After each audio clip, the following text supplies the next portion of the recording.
بسم اللہ الرحمن الرحیم۔ اللہ کے بابرکت نام سے شروع جو تمام جہانوں کا رب ہے۔ تیمور وائس چینل کے ناظرین السلام علیکم۔ آج اس واقعات کی دنیا میں جو واقعہ آپ کے سامنے پیش کرنے جا رہے ہیں وہ ہے حضرت ام سلمہ کے پاس خاک کربلا۔ چلیں بڑھتے ہیں اپنے موضوع کی جانب۔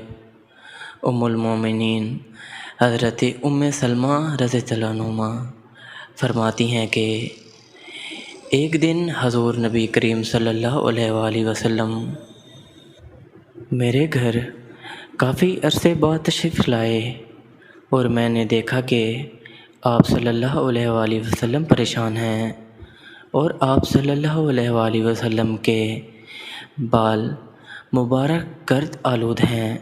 میں نے عرض کیا یا رسول اللہ صلی اللہ علیہ وآلہ وسلم کیا ماجرا ہے؟ میں آپ صلی اللہ علیہ وآلہ وسلم کو اس حال میں دیکھتی ہوں۔ آپ صلی اللہ علیہ وآلہ وسلم فرماتے ہیں مجھے آج اس جگہ لے جایا گیا جو عراق ہے اور وہ مقام کربلا ہے اور وہاں میرے حسین رضی اللہ عنہ کو شہید کیا جائے گا، اور وہاں میں نے اپنی اولاد کو دیکھا اور ان کے خون کو زمین سے اٹھایا اور وہ میرے ہاتھ میں ہے۔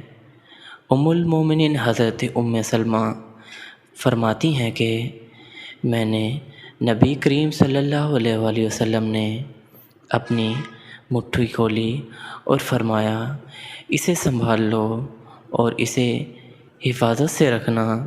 میں نے دیکھا وہ سرخ رنگ کی مٹی تھی۔ میں نے اسے ایک بوتل میں رکھ لیا اور اس بوتل کا منہ اچھی طرح بند کر لیا۔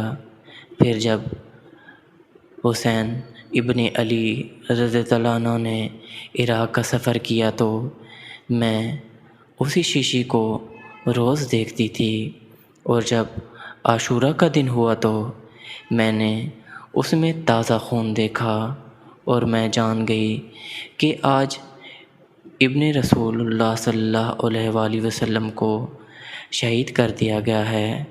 اور پھر جب آپ رضی اللہ عنہ کی شہادت کی خبر مجھے ملی تو وہ عاشورہ کا ہی دن تھا، اور اس وقت آپ رضی اللہ عنہ کی عمر مبارک 53 برس تھی۔